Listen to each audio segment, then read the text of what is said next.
dedicated to both the author's beloved late brothers, Gregory and Vernon. Thanks for both being there. May both their eternal souls forever shine. The Star Wars movie never made. BIOS Genesis of Hierarchy. Contribution 2. Manifesting Liberty.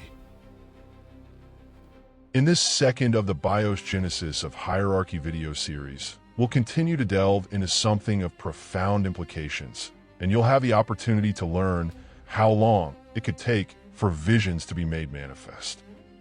But also the truth that many producers and people with dreams have to endure and strive through to overcome, if they're fortunate enough to do that during their lifetime. For if you want to see a field of dreams that have never been realized, you need not go any further than your local cemetery. For they all had dreams, and very few of those people ever made those come to fruition in the manner they wanted. And to be factual, it's not something that many people truly comprehend or even care about when they sit down to watch their favorite television or movie productions. For there is much more that transpires behind the scenes, even more than current production companies want to admit or visually show in their behind-the-scenes video excerpts. Moreover, you'll also learn that other production companies also create a multitude of different problems for a great many real creative people in this world. You'll understand more about this fact after watching this video production. But hopefully after watching these videos, you'll gain a better understanding about a great many writers, illustrators, creators, engineers, and even inventors' plights. As previously shown in part 1 of this series, these original conceptual arts were created in late 1977 to mid-1978 as a series of storyboards and scripts that were supposed to be a Star Wars movie, created by one of the individuals of this small group of children or adolescents that could explore, work, and dream of creating their very own Star Wars movie production. This occurred within that time frame, after witnessing such a uniquely inspiring cinematic endeavor and evolution of production abilities by its producer, director, and creator, Mr. George Lucas. That said, these preteen youngsters really had no idea what it would truly take to achieve these goals. And in mid-1978, they would stop and separate and not follow through as all their lives began to take different paths. But part of that reason was because an adult came along during their explorations in creative times. And after learning what they were doing, that person told them all that they could not just take and use the Star Wars title and adopt it for their own movie production, for it was copyright and trademarked. Having their creative bubble busted and being disappointed by this comment, several of them would eventually decide to abandon the dream of creating their own Star Wars movie production. But there was really more to it than that, for they were running into what every producer of movies runs into, like the true, timely, and financial cost of any true production. And it was far more expensive and truly hard to properly achieve in the late 1970s, for there were no such things as cell phones or other types of inexpensive camera systems, or even computer systems that could do what these young people enjoy doing with their devices nowadays. All of you young creators are also fortunate and don't even realize it. But we hope this video series opens your eyes to the many possibilities.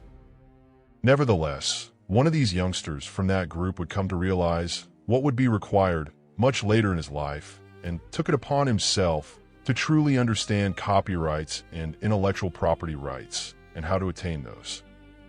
But he would still persist through all the many years of work in order to make his dream somewhat come to fruition. Nevertheless, just because you have a true copyright or trademark government-issued certificate really does not mean your works are protected. For no one explains that if your work gets infringed upon, you have to take whomever to court to truly protect your works. But that's an even longer story that we will not get into right now.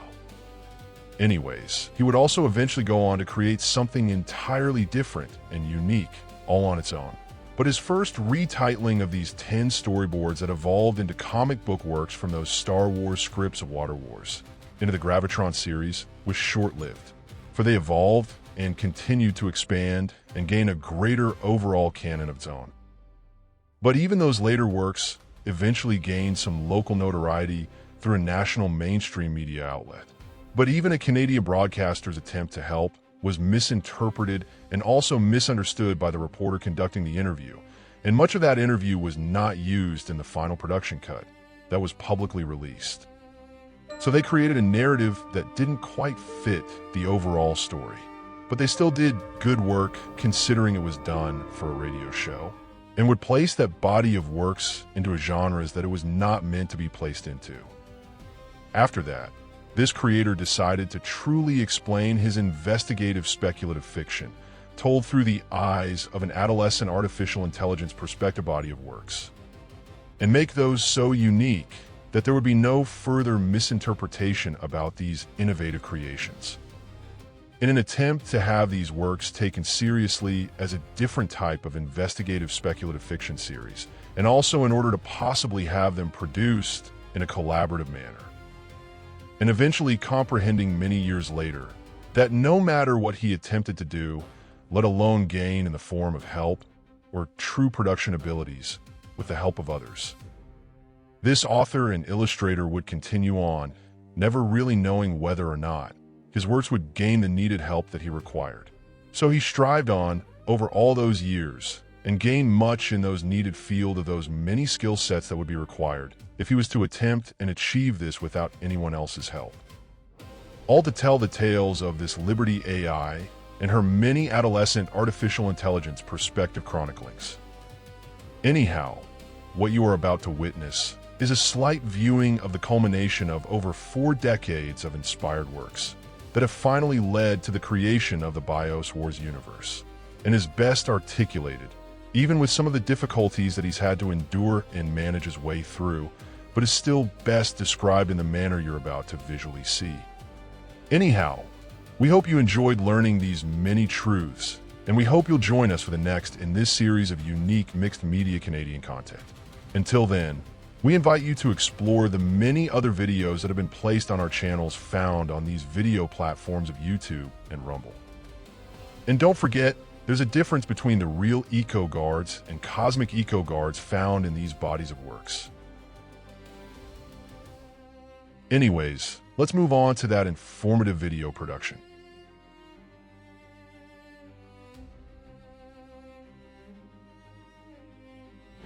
BIOS Wars, an adolescent artificial intelligence perspective collage of chroniclings.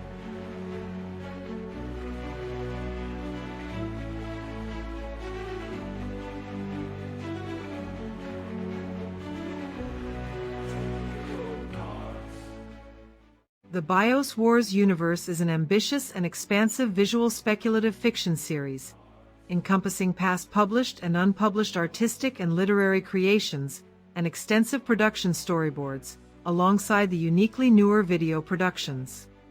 It is the passion project of Jeffrey E. McCluskey, a multifaceted creator whose background as a computer electronics engineer, an autodidactic ecologist, eco-solution specialist, and inventor. Also a founder of several not-for-profit organizations, all dedicated to alleviating poverty and homelessness, as well as straightforward, down-to-earth common-sense eco-based projects. And this published author and illustrator has fueled the development of this universe since its inception in the late 1970s, but obviously with somewhat limited skill sets, and only single-handedly created these in his spare time. Initially titled Robotrek during the 1980s and 1990s, this published series was reimagined and rebranded in the early 2000s as BIOS Wars, a name or title and concept better aligned with its evolving canon. This transition reflected McCluskey's commitment to creating a cohesive, billion-year narrative that explores complex speculative fiction themes. However, the path was not without its challenges. In the mid-1990s, Square Enix introduced a Nintendo RPG game to the North American market titled Robotrek, formerly Slapstick in Japan. The name similarity to McCluskey's Robotrek sparked confusion among audiences, with some mistakenly linking the two unrelated works. By the time McCluskey discovered this in 1999, the public misunderstanding and marketplace confusions had already disrupted his creative momentum, delaying the development of potential future Robo-Trek projects and altering the trajectory of his series. Despite these setbacks, McCluskey persisted, expanding BIOS Wars into an impressive body of work featuring 30 interconnected series, each consisting of 10 video chapters. These works showcase his evolving creative, technical, and narrative skills while remaining grounded in the original futuristic vision. At its core, the universe follows the journey of the Liberty AI, a young, evolving, and highly advanced female artificial intelligence exploring ancient human and alien knowledges and navigating intricate storylines that reflect the vast complexities of the speculative universe. While she serves both the Earth-based ecotechs and later the eco-guards on their journeys of explorations, ecological understandings, educations, and defense of its members, and worlds of the Galactic Alliance of Planetary Systems. GAPS for short. The introductory series, Protocols of BIOS, establishes the foundational concepts of the universal BIOS systems, and shows a sense of universal spirituality, thereby setting the stage for the expansive narratives to follow.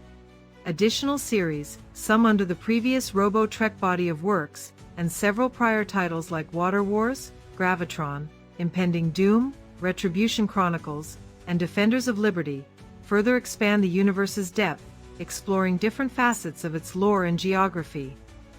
McCluskey also attempted to collaborate with major media production companies during the 1980s in Canada, the UK, and the US, hoping to bring his ideas to life as television shows or movies.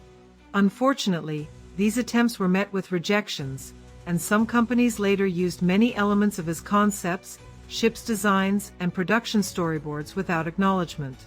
These challenges, familiar to many independent creators, only strengthen his resolve to share his vision directly with audiences. Today, McCluskey leverages modern computer programs and platforms like Rumble, YouTube, and Facebook to share BIOS Wars with a global audience. Through his channels, including Stand on Guard with Me, he connects with fans, discusses the history of his works, and showcases both new and archival content. His goal is to make BIOS Wars a cornerstone of unique digital storytelling, offering immersive experiences for fans of speculative and science fiction. Though previous efforts to monetize his work met obstacles, McCluskey remains undeterred. He continues to refine his craft and grow his reach, fueled by a desire to create for the enjoyment and inspiration of his audience. With its rich lore, intricate narratives, and visually compelling productions, BIOS Wars is poised to leave a lasting mark on the world of speculative fiction. Again, not to be currently confused with another series of works that have again made their ways into the electronic gaming industry, known as BIOS Zone Wars. His BIOS Wars is a unique standalone series of works, with no affiliation to either of those two other works. McCluskey hopes viewers find enjoyment and inspiration in these works, which reflect decades of dedication and creativity. He and the Liberty AI invites you to join them on this journey, as you all explore this universe that he has painstakingly built, help people open their eyes to all the universal possibilities and discover the passion behind every chapter and frame. Will you come along for these journeys, and join with us as we trek through places seen and unseen?